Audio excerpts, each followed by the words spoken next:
Also, like my machines here at the office are way more powerful, so things that basically take forever to do, like render on my laptop. Yeah. Real fast. Make that also, Genesis like block my card. machines here at the office are way more powerful. Turn that down. Cool. All right, so I think we are live.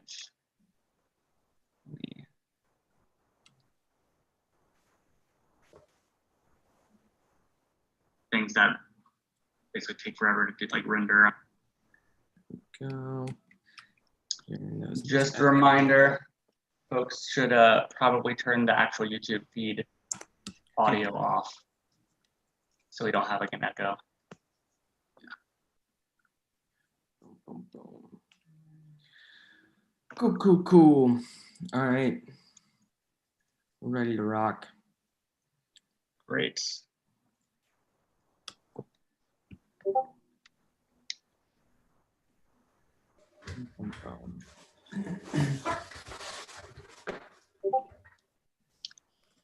Cool. All right. Okay, maybe we'll just start off with our introductions, and you know, I think once those are done, it'll be about that 105 mark, and that way, you know, any new people watching the stream will be able to know who we are, but our usual attendees will just get into the meat of it. So my name's Trent. I'm one of the original launchers of YAM. I do a bunch of random stuff on the protocol these days. Yeah, been in the DeFi space for a long time. We've got some exciting things to discuss on the call today. The agenda is in the Discord, and I'll be posting that to the forum after. Hey everyone, I'm Brock. I'm the lead dev. Hey, I'm Nate, smart contracts mainly. I'm Chris, one of the contributing strategists, starting to do a lot more work on the marketing side of things and communications. Hey, YAM fam, Fedus here. I am working with Krugman on the investment arm and also with Tot on our Rage Quit protocol. Thanks for having me. Hey, I'm Mick, and I'm a contributing strategist. Hello, I'm Jim, and I've been helping with branding and hope to get started with a little bit of design here soon, but branding, marketing, and design.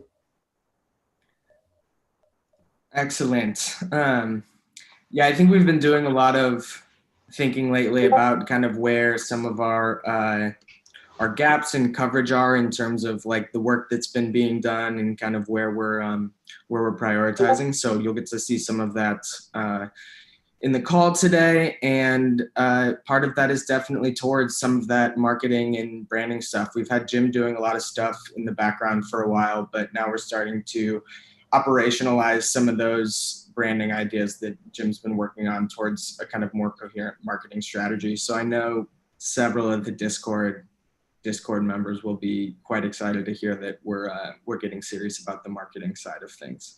I'm going to go ahead and pull up today's agenda.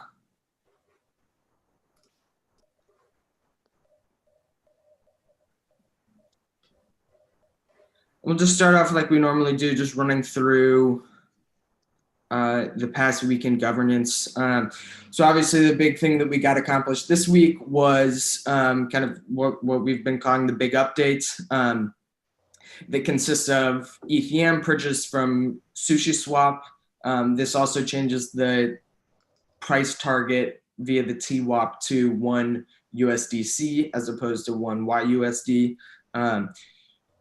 There's a new incentivizer contract that is giving out 5K balance of underlying YAMs per week to the LP stakers, and those stakers are able to participate in governance now, which was really a big hurdle and logistical nightmare for proposals in the past. So we no longer have that issue, which is great. And then the other, the kind of last add-on thing there is that we're actually using those LP tokens, SushiSwap LP tokens that are deposited in the incentivizer. We're taking those and putting them in the SushiSwap incentivizer so that the treasury is actually earning sushi on top of treasury is earning sushi for those LP tokens. So just another great way for us to kind of boost the treasury yield and keep growing that. And then we also finally have gotten the ETH OTC purchase on chain. I know Brock's been coordinating with Grapefruit today to get that completed. Brock, has that trade actually gone through yet, or still? No, it should be whenever. We're just waiting on Grapefruit at this point. Cool. Yeah.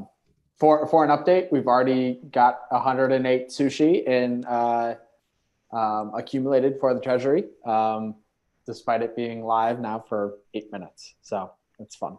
Right on.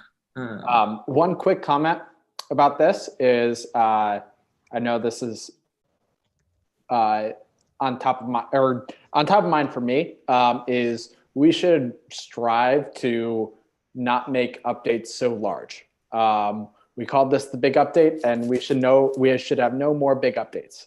It is a logistical and technical nightmare where if you're just changing a whole bunch of different parameters in this large system, it's difficult to find all of this.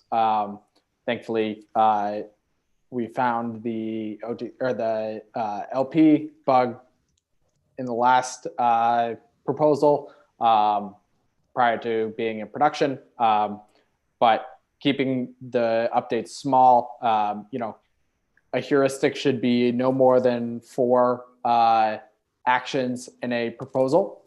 This one had 9, the max is 10. We should internally at least try and limit it to about 4.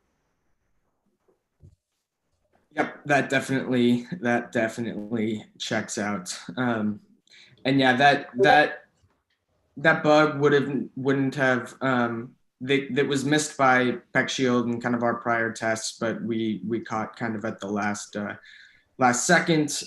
Wouldn't have had any funds at risk or anything like that. It would have just been issues regarding calculating the rewards that people are getting for staking. So it would have been a massive headache and quite a bummer, but there would have been no risk of funds. And we caught it. So while it did add an obstacle to our operations, it ultimately was avoided. So that's obviously good stuff. Any questions on any of that? I definitely agree with Brock that we want to keep these updates a little bit smaller and more manageable in the future. But this was one that we had been working on for quite a long time and a lot of interconnected pieces. So I think this was really a unique update in that there was just a lot that needed to change kind of all at once. I have a question about the sushi staking, less about the proposals, but so when the treasury is earning sushi, are we converting that over into something else? Are we holding sushi? Are we lending sushi? So there's a public function that literally anyone can call that pushes the sushi in the incentivizer contract into Sushi Bar. Sushi Bar is the staking contract where you earn more sushi on your sushi. So anyone can do that. Anyone can call it. I'll probably call it when there's a big enough stack of sushi in there. But and then governance has control over when we move out of Sushi Bar and put it into the treasury. Gotcha. Cool. Yeah, and so as a community, we can decide exactly what we want to do with that sushi. I think in general, and we'll see. We've got the index farming coming up.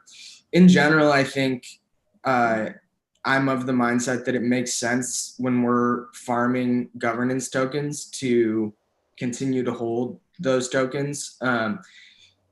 and, you know, maybe actively participate in governance. You know, maybe if we need liquidity on those funds, we can deposit it into a lending protocol. You know, I think we have a couple different options there, but I think we just want to be deliberate about kind of the messages that we as a community are sending, and really trying to play positive sum games and build up other protocols in the space, as opposed to, you know, the farm and dump strategy.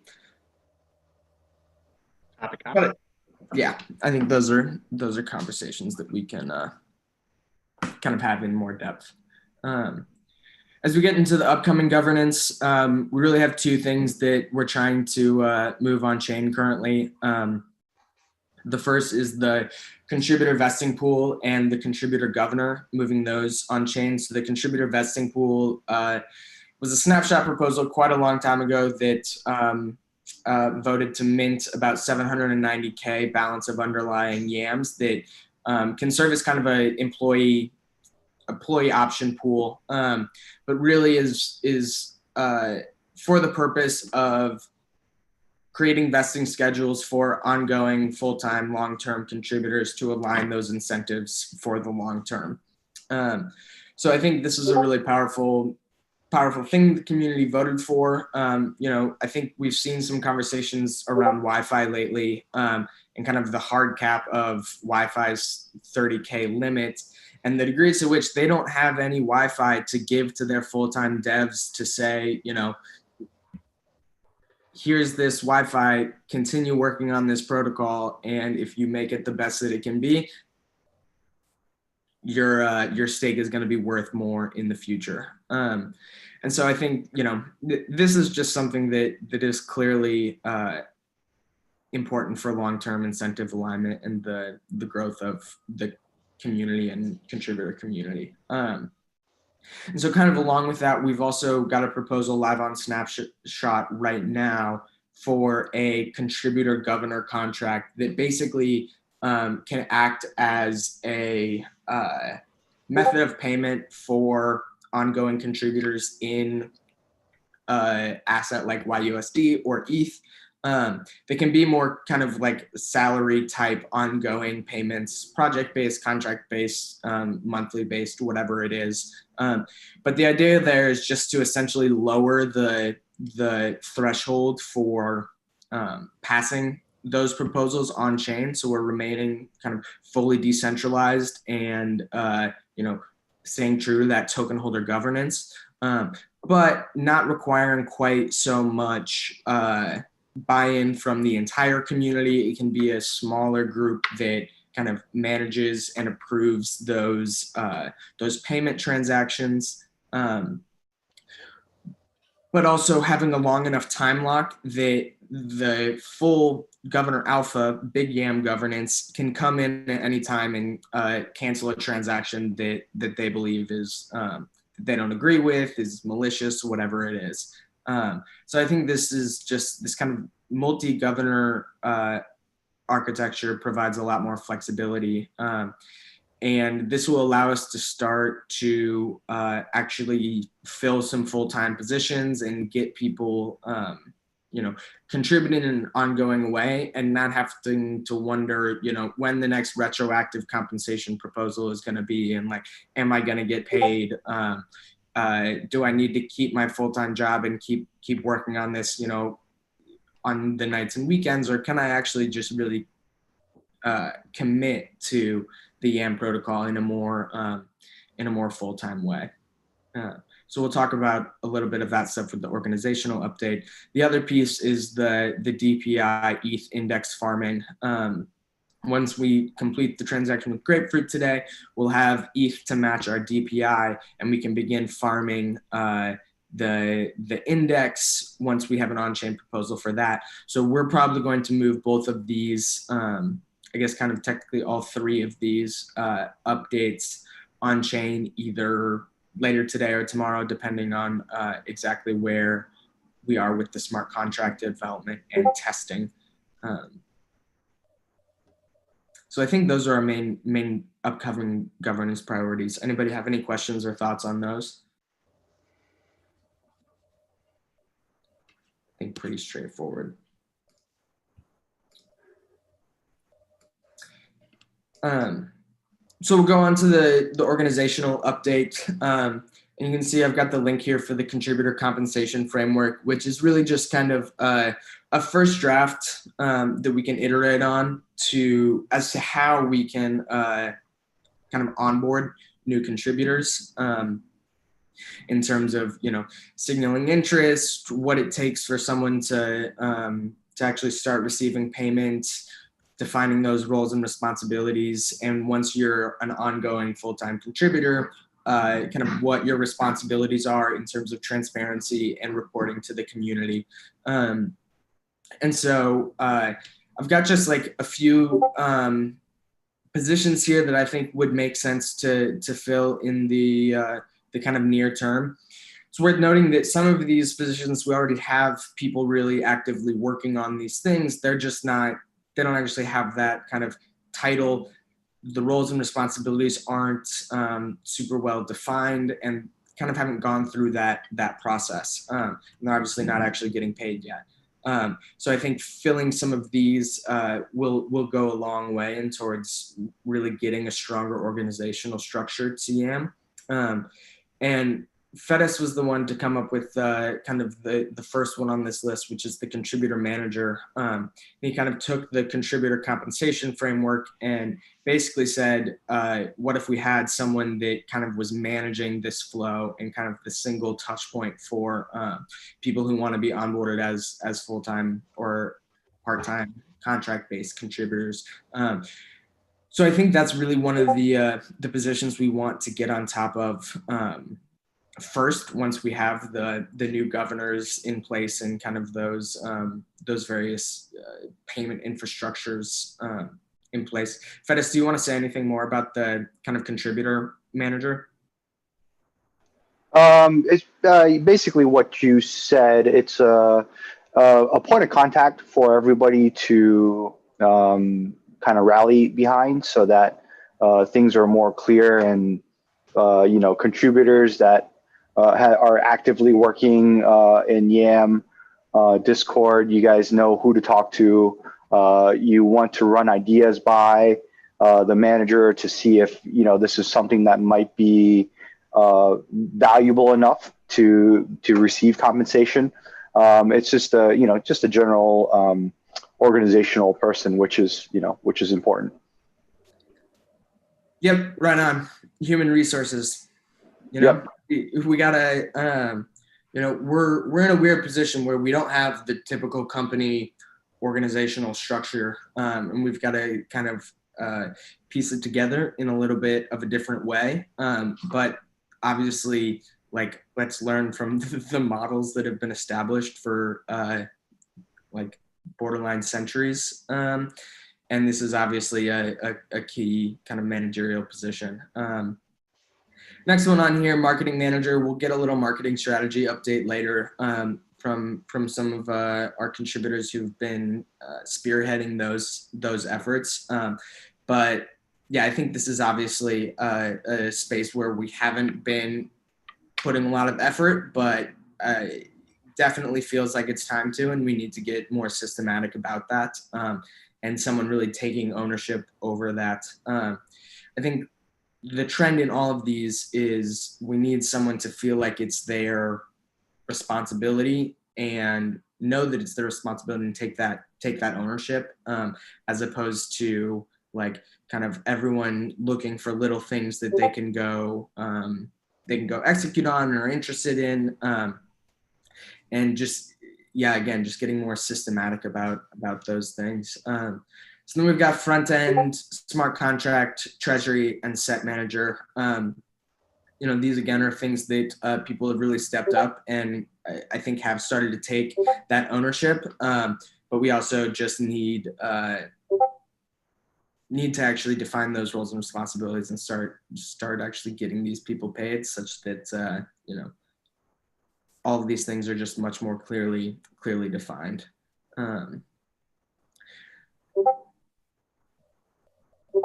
Yeah, I think I think more discussion needs to happen here in terms of exactly what these look like. Where can certain positions be kind of collapsed into one individual? Are there positions we're missing? But these are some of the initial thoughts that we've fleshed out. Would definitely be interested in any additional comments that people have. Yeah, I think like one thing that's important just to note is, we're not like a company per se, like we're not like a corporation in the traditional business sense. So like these roles are essentially well, that's part of the conversation, right? It's like, we recognize that these are all roles that need to be filled and jobs that are valuable, and someone needs to take ownership of it. But just, what is the obligation to the community, and like, are we looking at these roles as, like proxies for the community acting on their behalf? And then how does that engage, or how do these individuals engage with, the wider efforts of the community as a whole? Because we want to avoid, something that's too centralized, too like top down, but we also have to like figure out how to make that practical. So I think that's like good food for thought for us and for the community as well. Yeah, it's a great point. It's like we don't want to have, a front end dev that's the front end dev, and then, no one feels like they want to go make pull requests on the GitHub because, that's someone's job. So it's really kind of finding that balance between the kind of being an organization that can get stuff done, but also being an open source community that wants to, foster really wide range of participation. It's almost like maybe there's a way in which like that contributor manager role actually gets kind of like looped into each like other departments role. So like whoever the marketing manager is also somehow helping to track and coordinate people who want to help out with various marketing things. I don't think that's a great solution, but there's something there in terms of making sure we stay kind of wide and flat, while also still having those senses of kind of ownership and leadership as well. So I'm sorry, Fettis. Go ahead. So my original intention for the contributor manager was more of a guide for contributors, like a guide person to lead people through how to request compensation, or kind of what needs work, kind of what to focus on. So this manager doesn't actually make decisions in terms of who's going to get paid what. Ultimately, at the end of the day, the community has to vote and elect these people that are for these positions. But the community contributor manager, his kind of goal is just to lead the community, organize the budget, put it together, get the community's input, and then eventually just guide contributors through the process so that it's easier for everybody. It just works better for the community and the project as a whole. 100%. So I wanted to add to your thoughts there, Trent. And of course, we don't want to have a single point of failure in any department head.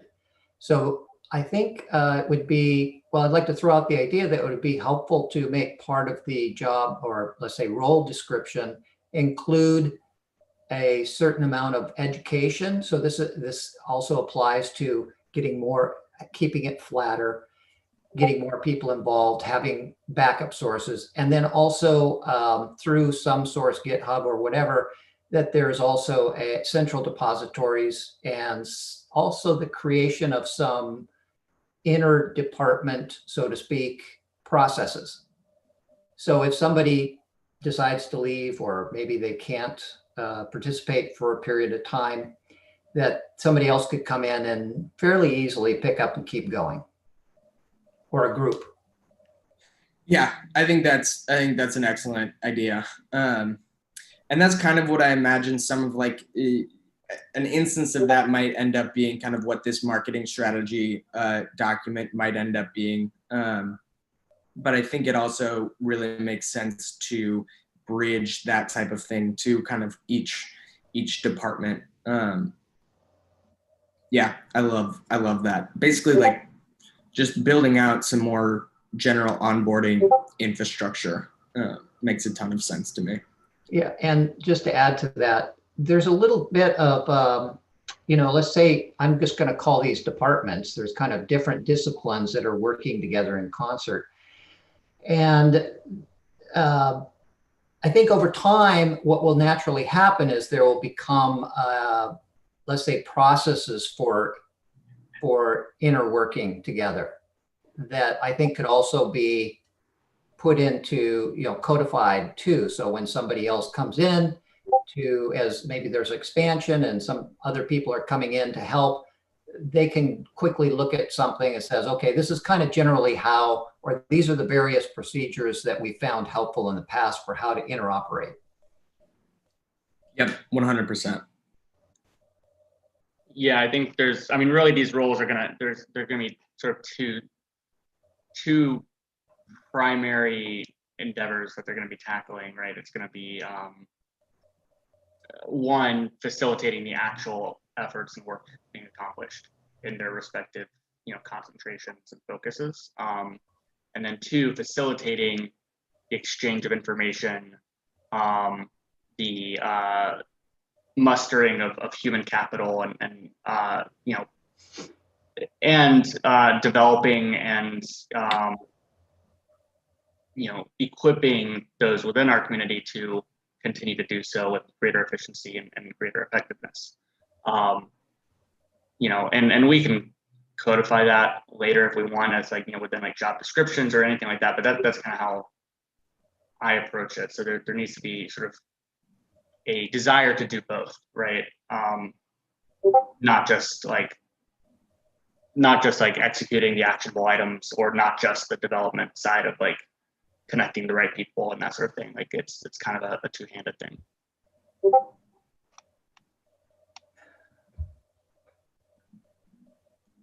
Yeah, definitely agree with that. There's a lot of things to bounce as we're building this organization up from the ground, but it's also quite an exciting endeavor. Chris, do you want to run through some of these Yamholder survey responses and then get into the marketing strategy update? Yeah, absolutely. Gonna see if I can't share my screen here.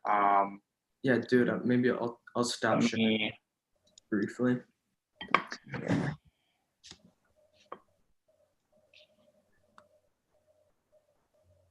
Cool. So what I'm sharing, this is just some really basic charts here. I'm gonna try and combine the current data a little bit better than I have up to this point, but basically just gives us sort of an initial outline of some interesting things.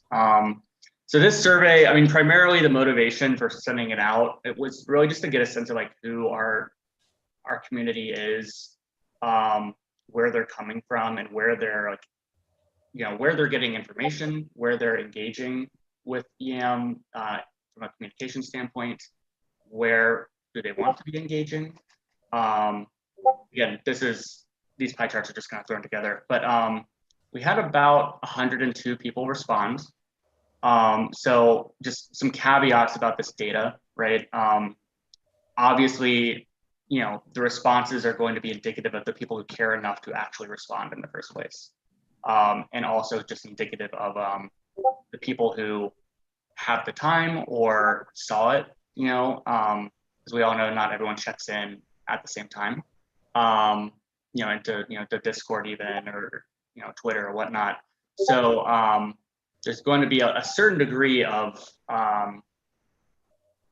bias or margin for error in here that we should just acknowledge. Same thing with, we initially posted it in the Discord. Our Discord is primarily English speaking, but there's, a hefty Chinese speaking community as well. But then, once we posted into like the different Telegram groups and whatnot, we started to see some shifts. So if you're watching this later and you're like, man, I didn't even know about this, I feel left out. Well, this is one of the reasons why we did this survey, because we don't want that to happen. And we need to figure out where are people living on the internet that, we need to get this information across.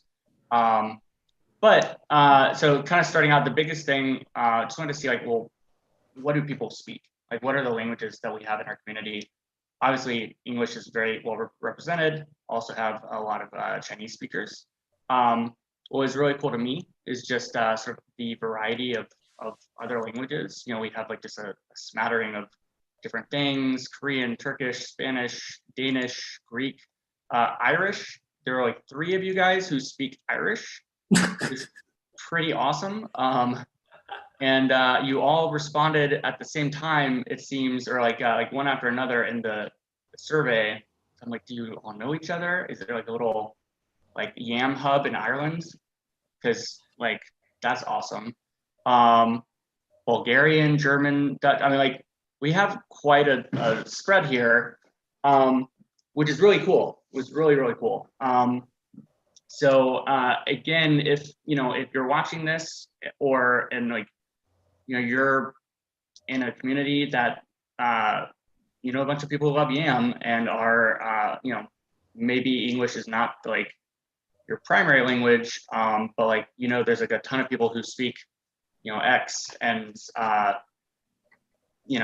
let us know, because we want to be communicating, and we want to be inclusive of everybody here. We don't want there to be accidental bias just because we didn't realize that there was a contingent of our community who lived somewhere we didn't expect them to, or spoke a language we didn't expect them to. But it's pretty cool. Where did people first hear about Yam? Again, out of our respondents. So again, keep in mind, this is only reflective of the people who responded. Primarily Twitter, which makes sense with the cryptosphere.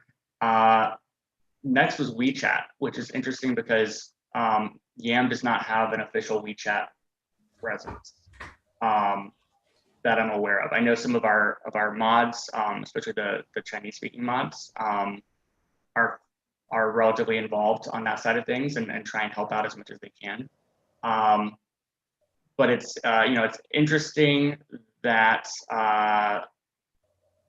people their first experience with Yam is in a channel that we just have no control over, or no impact on our messaging or anything like that. Next was a cryptocurrency blogs, Telegram. Same thing with Telegram. We don't really have an official Telegram. There are 2 that I know of. Other, I need to go back in and see what counted as other. I think other includes stuff my friend told me about it, stuff like that. Reddit. Again, we have a subreddit. It's not very busy right now, but I would love it to be busier. And if anyone is interested in helping out modding the Reddit or the subreddit and kind of getting that out there, feel free to reach out. Discord, YouTube, and then very little Facebook and WhatsApp. And I don't want to go piece by piece for all of this because I don't want to bore everybody. I want to kind of just point out the major insights, the initial insights. Most people, it seems, are using Discord to keep track of what's happening with Yam and new updates and developments. And then a large portion of them are also using Twitter and WeChat, which makes sense. But again, WeChat, we don't really have an official presence, right? So if 9% of our community or respondents are using WeChat to track developments, we should probably work on some official presence there. In terms of where do you go to learn more about Yam and how it works and that sort of thing. again, Discord, only 13% of people, of our respondents, actually use the Yam Finance site to learn more about how Yam works, which is tricky because that's where you can access the docs that we put together. That's where, you know, we have like the wiki, all that stuff. So, you know, again, this really just like creates, like it sets a list of like questions that we can start to ask ourselves, like, okay, like, is this a good thing? Is it bad? How do we where do we move from here? But it gives us sort of a foundational starting point. You know, but again, the WeChat, we should, you know, have a bigger presence there. Also, Twitter, not very many people are using Twitter to learn more about it, which makes sense. Okay, so here's the interesting stuff here, getting down. Where would you like Yam to have more of a communications presence? Where would you like us to talk more, share more? It's interesting that people said Discord. So I'd love to dig into that more. Discord was our biggest one, because I feel like we are very present on Discord, but maybe they're talking about other Discords, like crypto generic Discords, don't know. It's one of the limitations of these survey questions. Twitter, you know, so we do post on Twitter, but you know, it seems like the community wants us to do more. So actually, you know, a follow-up question for anyone watching is like, well, what kind of content do you want to see us posting on Twitter? Like, what kind of shares and information do you want to see there? WeChat, again, I think that's the big takeaway. We should be doing more on WeChat officially. The rest of these are kind of minor. Yam Finance, you know, again, what do you want to see? Like, let us know, what do you want to see on our website? Yeah, but the rest of these are very small. So the communication methods, so this is more of just like actionable items, like specific formats. How do you want, like, how do the respondents want to you know, specifically engage with information about Yam? Topping off at 23%. And it's interesting here that like none of these were like blowing any of the other ones out of the water. There are some like minor ones here, but like it's fairly well distributed, it seems, at least on initial viewing. So, but just plain text documents, you know, just like, I guess more white paper type things, or, you know, articles. I think Medium would also be incorporated into that. Animated explainers got about 17% of the votes, or respondents. And this wasn't just like a pick one and that's it. This is, you know, people could put whatever, right? So, or pick as many as they wanted to see. Medium articles, and one thing we plan on doing is posting more, basically like, you know, when a new product rolls out, do a Medium article right up for that product, that sort of thing. Podcast was interesting. So, you know, and we have had some podcasts, like interviews with like Trent Brock and our founding team, like the launch team, but you know, maybe we could lean into that more. Illustrated PDFs. You know, if you guys haven't seen it, Chili has been working up some amazing just illustrated PDFs and for, you know, different mechanics and different things, like explaining how to do things on Yam. And so they're awesome. He does a great job. If you haven't seen them, check them out. So I think a lot of them are available on our, well, you guys will have to let me know. I think they're on Yam Finance, but I'll double check. Live stream video discussions, kind of middling, video interviews, you know, and then the rest of these, not so much. It was interesting that some people actually were like, yeah, shoot us an email. I didn't think anyone would say that, but cool. And then this is more just for our information purposes, like, you know, starting out when people first got into Yam, what version did they start with? Overwhelmingly, people bought Yam v1. And then, you know, about a third, or like 27%, basically v2, and then v3 only like 9.4%. So our the rate of like new entrants into the community has been slowing, it seems, since the initial launch, which makes sense. We had way more fanfare at the beginning. that was at the heart or the start of the DeFi explosion, or not DeFi explosion, but the farming bubble.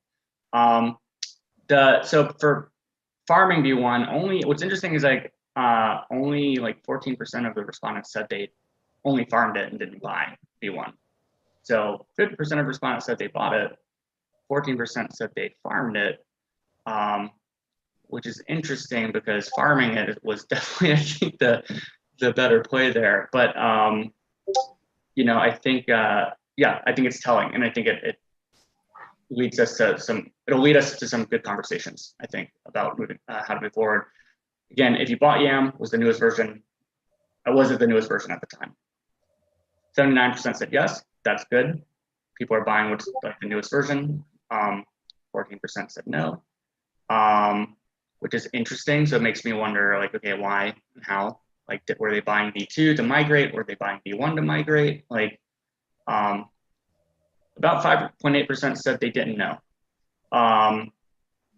So I don't know if they didn't know at the time or they just retroactively don't know what was the most recent at the time. But ideally, you know, from a marketing communication standpoint, that would be a 0.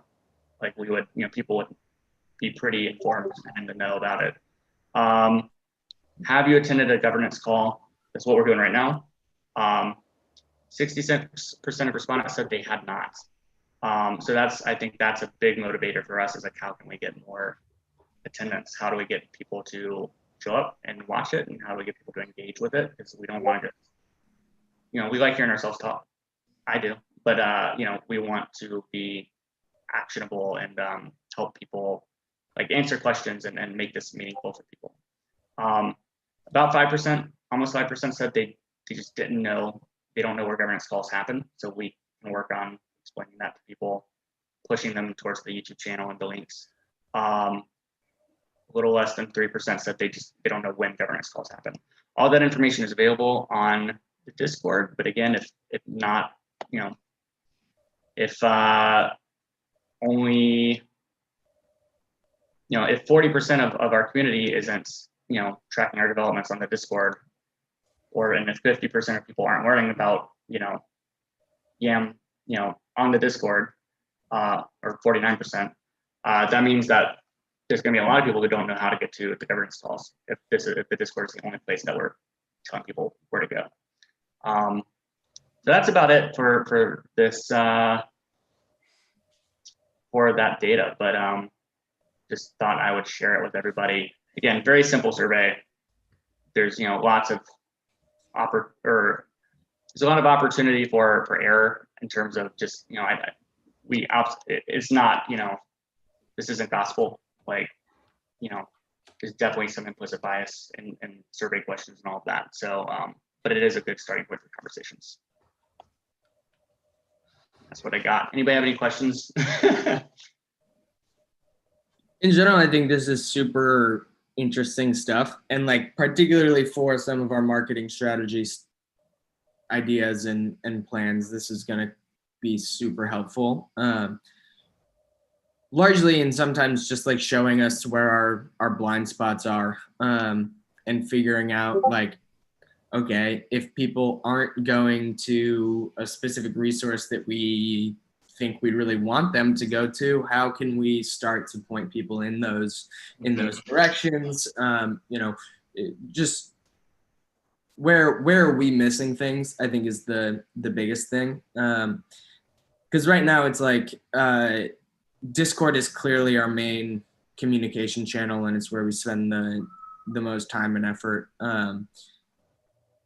But I think that we can definitely improve those systems to, you know, anytime we make an update in the Discord, just like have a checklist of like, okay, go make a post on Twitter, go make a post on Telegram. You know, do we have a link on the website that directs more people to Medium if we start posting more there? You know, all of these kinds of things. So yeah, I think this is super helpful for thinking about those issues. Yeah, it's not going to tell us what to do, but it's going to help guide those conversations a little bit, you know. And I think it, you know, there's something to be said about like not dividing our audience too much. So like we may not want to lean into every single, platform out there for communicating. But if we're not going to do that, then like, how do we then divert, people from those platforms to our primary communication, channel? And so that's it. Just, we got to figure out where does our audience live if we want to actually engage with them. Yeah. And I think this ties really nicely into the marketing strategy conversation. I know you've been having some conversations with Jim and Chili. Do you want to give us a little bit of rundown of kind of where those conversations have been going and kind of just what the kind of status of that is? Yeah, so we've been approaching it just from a very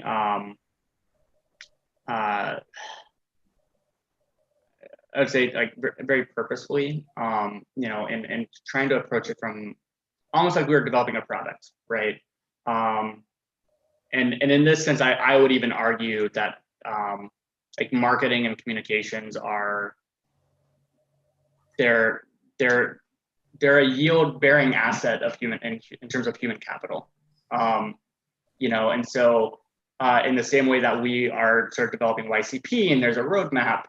There needs to be a roadmap for our marketing efforts, and one that paints, eventually builds the foundation for like a sustainable process, and a process that is approachable, right? Because we don't want to make this black box that no one in the community understands or can get involved with.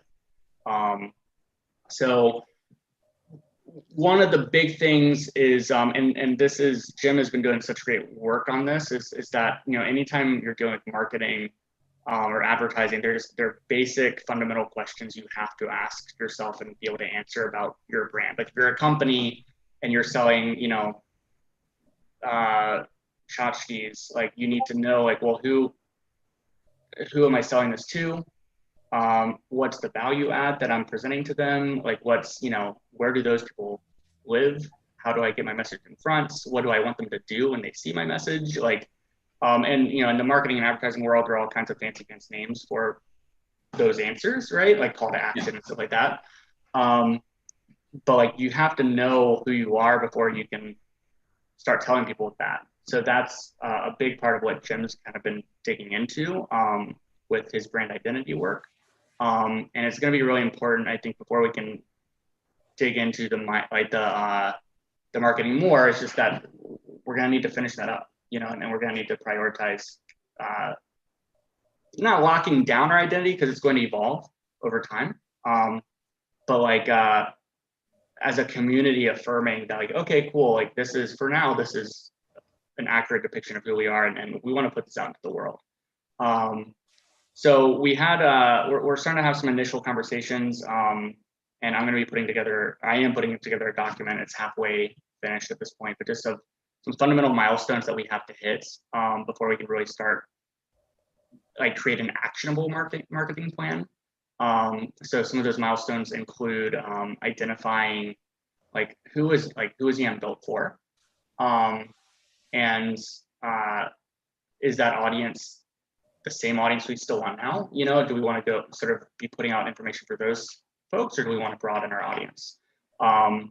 What do we want people to do? Like, how do we want people to engage with YAM once they see our material? Do we want them to just walk away feeling like, oh, I learned something today, great, or like, do we want them to like, oh, that was really cool, log into the Discord and jump into a conversation about YCP, or do we want it just to be purely like, oh, go to Uniswap and buy YAM, right? And there are things to be like positive things to be said about all of those things, right? But if different goals, different actionable goals and results from your marketing efforts are going to necessitate different types of marketing and different messaging. So we start with the goal and work our way backwards. So right now we're kind of working on nailing down the pieces, the building blocks we'll need for that. So another thing we've been talking about Chili, as I mentioned before, the Illustrator PDFs, he's been doing a lot of really cool illustration work for our PDFs, are starting to do some UI illustration work potentially for like YCP, and just like stylistic branding, right? Visual branding. He and I both come from, or primarily work in the entertainment industries and content production. So that's how we tend to think about things. Jim is also in that space, but I think Jim, you're more advertising specific.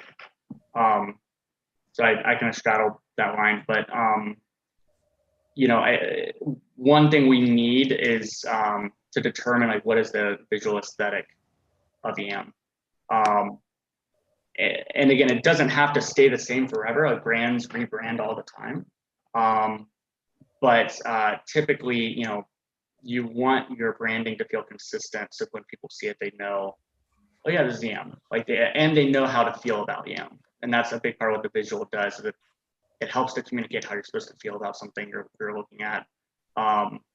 And so we're going to be working on a style guide, basically, like establishing a visual aesthetic and then codifying that into a style guide that then we can pass on to the community and be like, all right, cool. Like if you want to help out with this, like you want to put together, you know, blog posts or Medium posts, or you want to like, you're working on a product and you want to tie it in with YAM, like here's our style guide. And you know, that way it's out there and it doesn't have to be this centralized thing.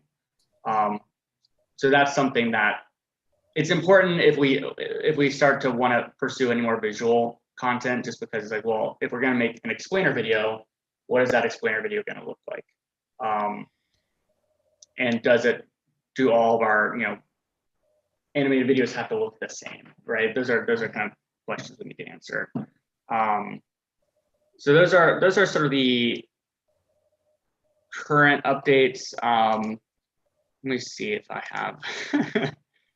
Yeah, so it sounds like, you know, we've been working on some brand definition initiatives that Jim's been kind of spearheading. We've also now, you and Chili are starting to get some more visual identity stuff in the works. And then there's the actual actionable stuff that kind of has to come after that. But I think we can at least start to get some of those processes that you're talking about in place in terms of, you know, just like what are our touch points that we're prioritizing, and like what's our plan for distributing content across those touch points. Because, you know, there are also, in addition to, you know, the information about kind of high level brand stuff and like the visual stuff, there's also just, I think, a gap in terms of like the progress updates that we're making and just like nuts and bolts of what's going on. And like, it's complicated by, we'll get into the kind of umbrella protocol update now as well, because we've got still a pretty good amount to cover. But like it's now just also complicated by the fact that now we've got another product that we're gonna need to also start messaging around. And kind of all of this is just generally complicated by the fact that so much of YAM's brand history has been pretty ad hoc and you know, ill-defined since the beginning. So we're really kind of like having to backtrack a little bit. And it's exciting to do that, like to be able to get to play in that space. But yeah, you're right. It is complicated. But I mean, that's also just the name of any kind of large organization, any kind of endeavor that's worth doing, I think is complicated. Can I speak to that for a second? Just a little bit of what you guys are talking about, and I'll only take a minute. Sorry, I'm verbose, guys. So branding is most people don't understand branding. It's kind of like air. It's like it's essential, but we don't really see it, and we don't, you know, it just affects us. So there's it's very strategic. Branding is strategy. It's also like psychotherapy, because it's going in and asking all the questions that are on the surface and known for delineation, as well as that are repressed or under the surface and not being brought forth. So the idea is to ask all the hard questions and develop a strategy that deals with the hard questions, all the pros and all the cons, and puts that into a strategy. And that strategy affects everything down line, basically. So one of the big strategy pieces that's not really in place in my mind right now, as YCP is being developed, is the relationship, the brand relationship between YCP and YAM. So it's a very delicate situation because YAM doesn't have a pristine reputation just because of the way things go when you're starting up a business and some of the things that have happened. So that doesn't say that's going to be a big problem as much as we need to understand that and mitigate the downside so that we can, we don't trip or cripple ourselves when we start launching a new. So how close on a spectrum is YCP to the core brand? Is it tied right in? It's endemic to? Is it a step away powered by YAM? Or is it kind of standalone? And if it's, say, all the way out on one side standalone, for the purposes of a launch, it could do that and then migrate back closer over time so that we mitigate the potential downside of being too closely tied to the YAM brand prior to us kind of branding the YAM brand and then bringing it back closer in. So this is one of the biggest discussions I think we need to talk about.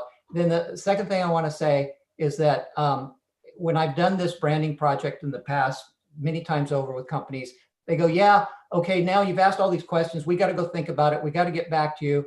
And, you know, we got to work this out. It's going to take a while, but we have X, Y, and Z that have to happen, and they have to happen now. So then you build into the strategy, how do you do the stuff you need to do now and have it still fold into the long-term overall branding part. So that's part of the roadmap. I'm done.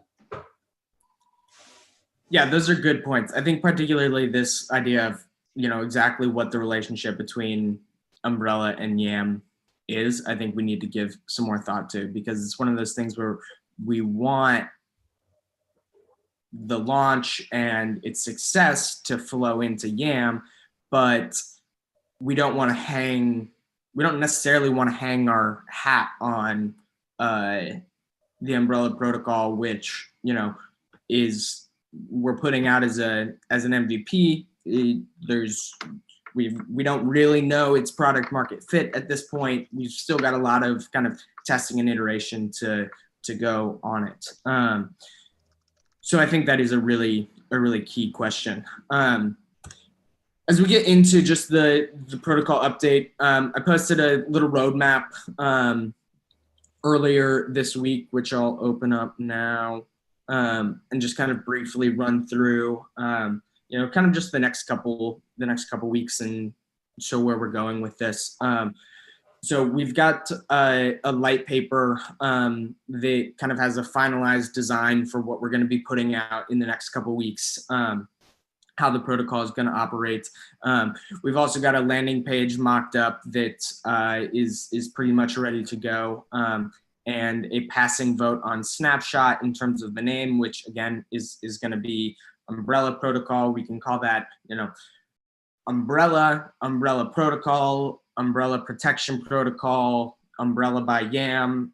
You know, I think there's some refinement that needs to happen there. And so we're going to put out, you know, a couple of those little pieces in terms of the light paper and the landing page, you know, either later today, tomorrow, maybe early next week, kind of right in this range.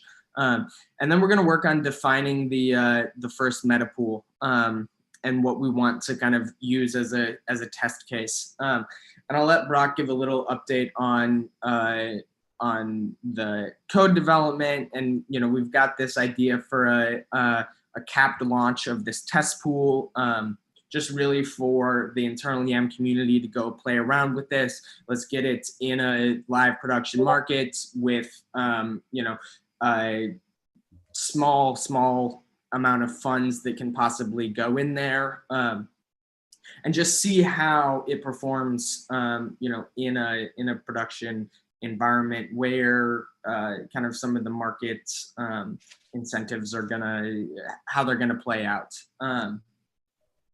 Work on kind of what our arbitration criteria is going to be. Work on some user testing. Get the audit, and then ideally we're going to be launching the first public uncapped launch Metapool in kind of the first half of December is what we're going for in about a month or so. So this is the tentative roadmap and timeline right now. Brock, you want to jump in with a little development update? Yeah, for sure. So development's going well. On track to be able to do the cap test. There are some outstanding parts that still have to get done. Primarily, I don't know what the status is on the factory side of things. Nate was kind of leading up that charge, but I think things have been in flux with the actual design. So since design has been basically all fleshed out, that'll firm up a lot of the details that have not been implemented in code. But yeah, on track. I've reached out to auditors to see when their availabilities are and kind of what they think for a audit schedule from them. The receive audit is like, it may be a little ambitious to get it by then, but I think it's probably doable. I think it said the week of the 7th. I think we can get that done. It'll probably be later in that week. But just something to keep in mind on that front. Excellent. You can obviously follow the YCP development in the Discord, and it's been a pretty active channel. Fedis, do we still have you on? Do you want to give a little treasury management update, kind of what you and Krugman have been working on? I know Krugman's actually, I think, was just recently while we've been on a call with the set protocol guys.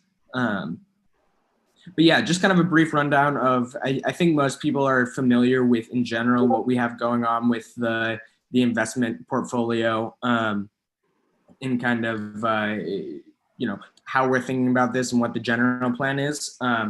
But would love updates and kind of, any further timelines and things of that nature. Sure. Thanks, Trent. Hi, Yam fam.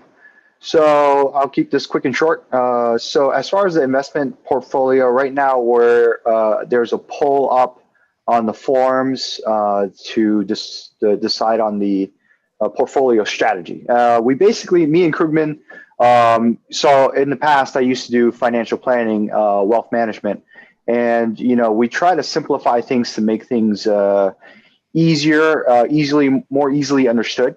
Krugman's got a lot of the technical analysis back end for managing the risk of the portfolio. So as far as what we need to decide and what we need to think about is kind of the investment strategy going from conservative to aggressive. It's on a 1 to 5 scale, so it kind of makes it simple. But if you guys get a chance, go through and look at the forum post, read through it. It keeps it fairly nice and simple. Basically, what 1 through 5 allows us to do is allows the set manager to decide on the portfolio mix to target a specific beta and correlation. The beta and correlation is basically outlines a systemic risk of the portfolio. So the more conservative, the lower the risk, the less volatility you'll have, the better the growth will be, less volatile the growth will be, but it will still grow. So that's the plan. So take a look at that, please, and vote on the bottom. You can choose 1, 2, 3, 4, or 5. You don't have to vote for only one of them. So that's where we are right now. Eventually, the next step is for us to decide on a set manager. I will personally be requesting that Krugman is our set manager because he's currently on token sets. He's actually number 2 in the entire token sets with his assets under management. So he's been doing this since token set started. So he's done a fantastic job. He's already knows how to do it. He's also building out the contracts that YAM will need. And the second thing that we'll need to figure out is also the amount of the treasury we want to put inside the set.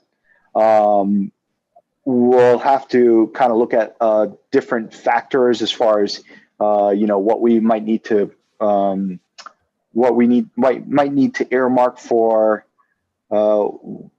rage quit, or what we might need to earmark for YCP or umbrella. So a couple of different factors, but I'll definitely be posting everything on the forum so that you guys can look at it and get your votes in. So with that being said, any questions on the investment portfolio side? I do want to say that during this call, we completed the ETH OTC purchase. Heck yeah. Sorry. Yeah. We got 554.819 ETH for Nice. 215,518 YUSD. Sick. Diversifying. We love it. Okay, so I'll move on to the rage quit update. Yeah, Actually, can I just this is less a question for me, but I know it's a topic that comes up often. So could you speak real quick to just like the mechanisms by which the treasury investments, like how does that flow back to YAM holders and the community and kind of the bigger picture there? Sure. Yeah, thanks for reminding me. So the set protocol, or the set token sets, the way it's done is that the manager controls the portfolio, and we invest. YAM as the treasury will invest in the token set, and then we give guidelines to the set manager as far as how to invest or what kind of risk we want to take. Whatever assets are inside the set, this set will directly pay the YAM treasury a percentage, streaming percentage of the entire asset under management, AUM. In this case, it's probably going to be 2%. Is pretty standard. So our goal is to create a set that we can invest in, YAM treasury as YAM can invest in, but also for the public to be able to invest in. Because if we can get the public to invest in and the assets under management grows, our income will actually grow as well, directly from the set. So this would be a YAM product. If this goes well, maybe we create some other sets that's managed by YAM. Yeah, so this is something that, I think one of the really interesting use cases is other DAOs that have a treasury that are interested in active management, but don't necessarily want to, find their own managers and set their own strategies and all of this stuff. This ends up being not only an active treasury management solution for YAM, but also potentially for other DAOs that have similar needs. And as Fetis is saying, that 2% management fee, would then go to the treasury. So I really love this for its kind of dual nature as a solution for us, and also a product that can grow the treasury. Yep. So next topic, the rage quit. I know we're running short on time. So rage quit actually is it's probably one of the most important pieces that got me involved in YAM when I first heard about rage quit, which was, a while ago. It was a very interesting piece of YAM, and I really liked it. And it really got me involved. The original idea behind rage quit was to provide a function where token holders of YAM, since every rebase we are donating to the YAM treasury, at the end of the day, we would like some sort of control or some, if we're going to build this treasury, we'd like to be able to, if all else fails, get some of our money back. And that's what Rage Quit was essentially designed to do. We've gone through several iterations of trying to figure this out, but the main problem in doing a full Rage Quit function is the fact that a lot of the treasury should be being used by either Umbrella or by the investment side, and it's very difficult for us to give out the treasury when it's all over the place. And we've been having conversations back and forth, and we've always run into issues as far as treasury utilization.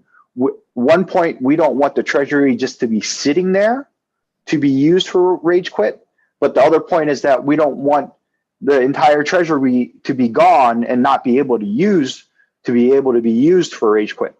So the solution that Tot and I came up with is basically a very simplified version, one that's easily understood, and it can be done fairly quickly. We have the development resources to do this, and it actually works just like the full Rage Quit function. So essentially what this new idea specification is for a simple Rage Quit-like function is to create a pool with either anywhere from 5 to 20% of the treasury. So this pool of money right now, if it was at 10%, it's about $280,000. This pool would be set aside and earmarked for Rage Quit. So it doesn't take up the entire treasury, but at the same time, it's a good, healthy lump sum of money. And what this pool would do is if YAM market cap goes down, let's just say the treasury value is here, YAM market cap kind of diminishes, and we want to create a floor for the price. So that floor should equal to the value of the treasury. So if the value goes down while maybe the treasury is going up because we're making income from YCP or Umbrella or the investment arm, as soon as it hits to the same level or the value of YAM drops below it, there's a function that anybody can call that will basically ask the treasury to buy YAMs from the highest liquidity area, basically off the market, but it will buy from the best place to bring it back to at least what that treasury value is. This way, we are essentially, this Rage Quit function will guarantee or prevent the value of YAM from continue to fall, creating a price floor. And it's got access to, if it's 10%, $300,000, and anybody can press the button. As soon as it goes underneath it, you press the button, it checks, all the variables, it buys up to this point. And this is a benefit for YAM holders. So if you're holding YAM, you at least know that there's a, $300,000 that's set aside for us to protect the price of YAM. And as the treasury grows, this also has a benefit of pushing the value of YAM up. So let's just say we do very well in a treasury investment and we get other DAOs to invest into our active management portfolio. If the value of the YAM treasury keeps going up, it will push the price up as it goes. And this pool can be added to as treasury goes up. We can vote on things in the future. If by chance we buy any YAMs into the treasury because of the function, we can figure out additional solutions to utilize those YAMs for the benefit of the YAM holders. So long story short, this function is designed to protect the price, create a price floor, but also to add value to YAM holders, because ultimately at the end of the day, the YAM holders are the ones that are donating to the treasury. You guys are the ones that own the treasury. And this function basically gives you that feedback. Does that quite explain it. Do we have any questions? Yeah, I mean, I think this is great, just largely because it's so simple. You know, as opposed to the normal rage quit in which I take my yams and I redeem a portion of the treasury. Maybe I go buy off the market and then I redeem to have that arbitrage opportunity if it's below the market cap.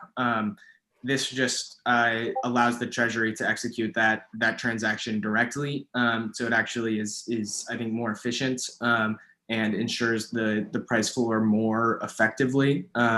And technically not that difficult to implement. Don't have to dedicate a lot of resources to it, which I know is a kind of big obstacle for many in terms of like this rage quit function is like, why are we dedicating resources to this thing that we don't need right now while the market cap is so much higher than the treasury value, which is a fair critique, though. Obviously, rage quit is one of those things that you want to have prepared before you need it. So I think this is a great proposal that makes a ton of sense. Fettis, I do have a question. Sure. Yeah. So, and I think Trent just said that this is not, what you're proposing is not really rage quit, as rage quit was originally designed by Compound or whatever. Is that true? Yeah, it's not the exact same thing. It was designed by Moloch DAO. And then the issue, well, Moloch DAO, the funds inside of it was a stable coin or something that was kind of sitting there so that it could be easily distributed, burned, distributed back to the token holders. Our issue with the treasury is that you can't do that. So this is kind of the same theory behind it, providing a floor price for YAM. I get that. What I'm wondering is, every time I hear the word rage quit, it gives me the willies. Yeah, Because rage quit is definitely a misnomer. It's not the best name. I've always kind of wondered what it really was. Now you've just explained to me, how your proposal is working, and it takes it even farther away from the idea of using the word rage and the word quit. I mean, they are so anti-friendly when you're talking about trying to. I agree. Yeah. Well, and the Moloch originally, it was a true rage quit where it's like, I'm pissed that somebody is proposing this thing, and so I'm going to take my ball and go home. I'm going to release my my shares and take my initial deposit back. But I think we can rebrand this. 100%. I think we should rebrand it and expunge the word rage quit from our lexicon completely. And you said it basically is like a price protection for the YAM token. And I think something like YAM price protection, or just something down that line. What about trampoline? Well, I wouldn't get tricky with it. I We mean, hit the let's ground and start we with. I did have a name for it, and it's to be determined. But my name that I gave this in the forums was the Great YAM Wall. So essentially, it's a wall that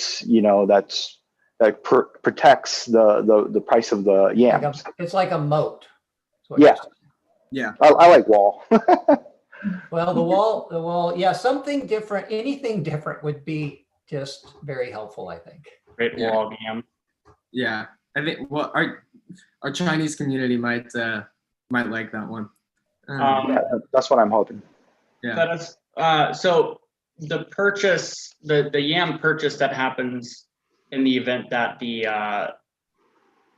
book value goes below the treasury value, where is that coming from? Like how is the treasury paying for it? Is it it's just pulling like that? The pool you mentioned, is that the pool that it's basically setting aside to make that purchase?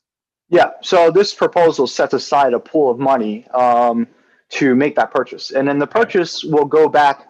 Let's just say we purchase some YAM. It goes back into the pool, and then at some future, as I'm developing this function with Tot, we're going to come up with proposals in terms of what to do with that yam that we buy. But the point of it is to find a way that benefits the holders. So, for example, one thing that I thought of was if we buy, let's just say we buy $50,000 worth of yam, when there's a positive rebase in the future, instead of taking the yam, the yam donations from everybody's account, we take it from the 50,000 that we already bought. So essentially, it just gives the money, the yams, essentially gives the yams back into the token holders during their positive rebase. So that's one option. That's not the only option. There are a lot of other options, but the point of it is to be able to sell those yams, to refill the treasure, refill the pool, but also to provide some sort of benefit to token holders.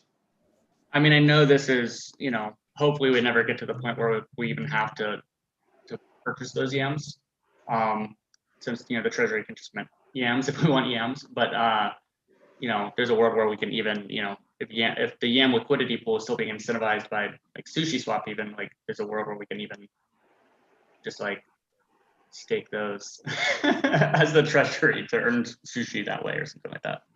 But if we're holding them, Yeah. Anyway. Yeah. So there's this is just the initial phase of this proposal, but I think we should get it just kind of moving down this road.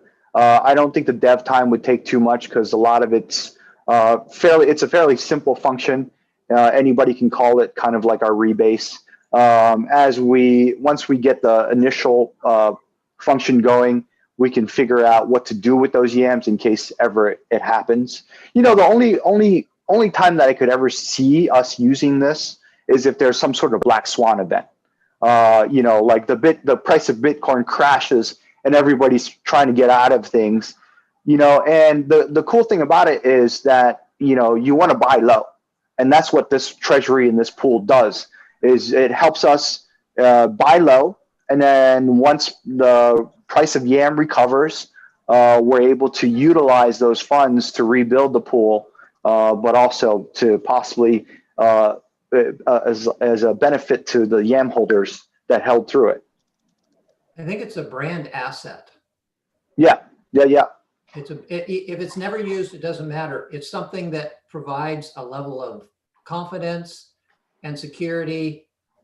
Exactly. And people, especially who are chatting about that in WeChat.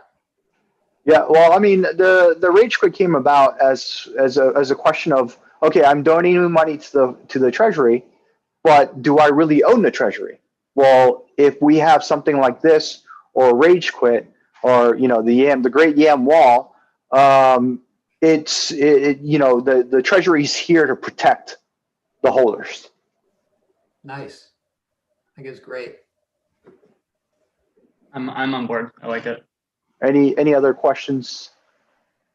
So right now on the forum, we are voting as far as whether we should do it or not, and then also the amount of the treasury we should throw inside of this pool. And just to start, we can always increase it or decrease it later, but it gives us a good idea of kind of getting this going. But it goes from 5% to 20%. So if you guys haven't had a chance to vote, please go on to the forum. I'll repost this into the Discord channel just to go on and vote and get your ideas through. I would love on that percentage. I would love to just see a little bit of analysis in terms of okay, right now if the market cap dropped to 3 million or 2.5 million, what kind of purchase would be required to get it back up to par?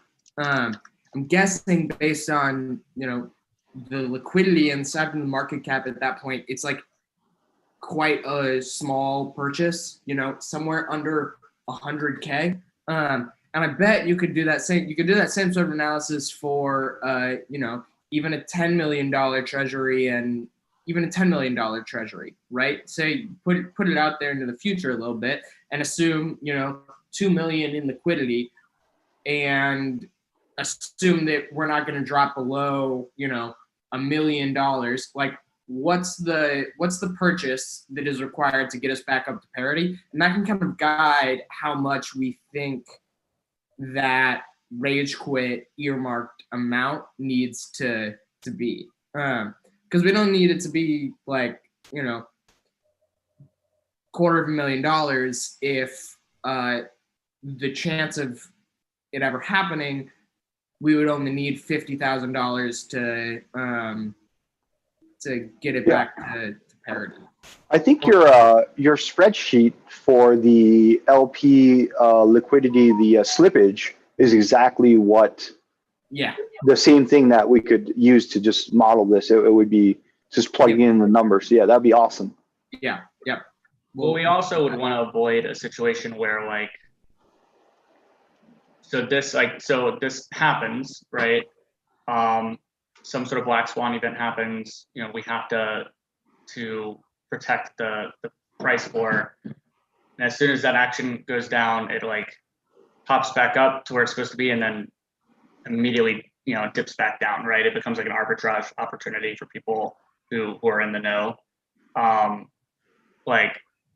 And then at that point, like, okay, now our pool has been emptied because we've used it once. Like, I guess one thing to think about is like, is this a like you've got one shot kind of situation and then it has to replenish, or is it a like? Because I think that will also factor into like how big that pool needs to be. Like, how active does it need to be protecting the floor? I mean, the pool, like the slippage and the liquidity requirement, like. It's good to help us guide us to a number, and then you can multiply that number by a factor to give you extra cushion. But it really depends on your cell, what the cell pressure is at the time when it's around there. Because you correct it once, it goes down. You correct it once. If they keep pushing it down, then you got to continually correct. So, but The point of this is that, number one, unless something really if it's a black swan event and it's a short dip, this function should be able to cover it without any problems. If it's a consistent pressure on it, then you might have some issues. But if it's a consistent pressure, there's something that we're doing wrong already. We're already, there's already a problem with the YAM protocol as a whole. So it really protects the downside. It allows, if somebody wants to quit at that time, there's liquidity in the market for them to quit. So, it's not a one-size-fits-all solution, but it does give a lot of strength to protecting the downside of the price floor for YAM. And is there a world, is it possible, for that pool to do work while it's sitting there waiting and still remain liquid and accessible to operate as it's supposed to, right? So this is I hear you. This is the rabbit hole that we went down where Todd tried to tie in the lending function to, and then it, kind of fell apart there. The point of this is just to have this stable money. It's like, if you're an investor, you always want to have some cash set aside to buy low, and that's always the best game to play. You don't want to go full 100% and invest all your money all the time. You want to have that 10, 20% cushion to buy low. And if we do utilize it and we do buy a bunch of YAM and it is a black swan event or a one-off event, when the price recovers, we've got a ton of money in there. Which, like I said, we're going to figure out ways to use it to benefit token holders. But, as far as what it is inside, I'd like it to be a stable coin or yield stable coin like YUSD, something that can gain a little bit of yield, or, something that we lend out to Compound or something like that, that gives us a little bit of a yield that we can withdraw at any time. So it's still liquid, but it's also not stagnant. Basically. Exactly. Yeah. So we're gonna attain some yield, but nothing in terms of like an aggressive strategy for it. Right, and ideally something that is reducing like tail risk as much as we can. Yeah. Cool. Okay. Any other questions? I think it sounds like it's in a great spot. Excited to see how it continues to grow and end up getting implemented. I will reiterate, it's like it's not. I wouldn't put this on our high list of priorities for contributing a lot of developer resources at this point with the YCP needs that we have. But obviously, there's like ebbs and flows in exactly how much time is being dedicated elsewhere. So this is it's nice to have this as on our to-do list, and that we can kind of chip away at over time. Yep, So I agree. I think that in general covers most of what we wanted to specifically cover today. But if there are any other items that we want to discuss, I'm open to it. This is just a brief note. I don't want to be long, but one other question from the survey that I forgot to mention. We just asked if there were any people who'd be willing to translate material into their primary language, and we got a lot of great responses. And honestly, that was really encouraging from the community that people are just stepping up to and being willing to help. And then we also got a lot of responses to the question of would you be willing to help mod an outlet that maybe we're not currently actively engaged in? And we got a lot of responses as well. So those of you who did respond affirmatively that that's something you'd be interested in, you can expect me or one of the current mod teams probably to reach out within the next couple of weeks as things start to formalize more. But thanks for being willing to pitch in. Yeah, that's awesome. Yeah, I'm thinking about the best ways to do that. Maybe even just. So I said the next couple of weeks. We have to figure out the best way to actually go about it. Yeah, very cool. Yeah, and then the other thing I'll say is we've got YCP working, but that we're working on, but kind of as I said, it's not necessarily what we want to. It's our main focus right now, but we don't want YAM to be a rebasing token and an insurance protocol. We really want to keep building out, treasury management service, insurance, other things, right? So we want to make sure we're continuing to kind of ideate on where opportunities might exist. One of the spaces that I've been thinking about in relation to that is building on top of the UMA protocol. UMA is meant to be this financial infrastructure that anyone can build on, and they're really very determined, kind of funnily determined sometimes, to not be building their own products. They've recently released a developer mining program that offers really significant UMA rewards. So looking at the way in which we might be able to build on top of UMA, we're kind of a perfect organization to build on top of UMA. So I'm excited about what we might be able to do there. And they've got the infrastructure. They're an infrastructure company. They have the infrastructure to do that kind of thing. So there's potential ways in which that's not that heavy a lift for our dev resources. Could be quite interesting. Just want to make sure people are still thinking, throwing out ideas, and that we have the opportunity for people to go build exciting things.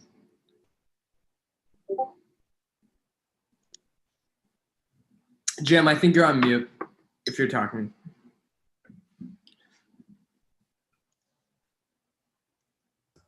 Okay, thank you, Trent. I've had this idea for a while about doing blue sky sessions where we just focus on, we come in, we've got one agenda, there's no wrong ideas. Every idea is open for consideration. And it's like a way to like skate, who was it? Gretzky said, skate to where the puck's going to be, not where it's at. And I think if we do this maybe on a, I don't know, some regular basis where we look forward to it, ideate in between, come together, throw out ideas, and see if we can't come up with not just ideas that are responsive, but ahead of the time. Kind of like a pitch fest, like a regular pitch fest almost for the YAM community. Could Yeah, be a full activation. I love that. Cool. I think our time is starting to run out. Anything else we need to Nope, let's call it. call it? All right.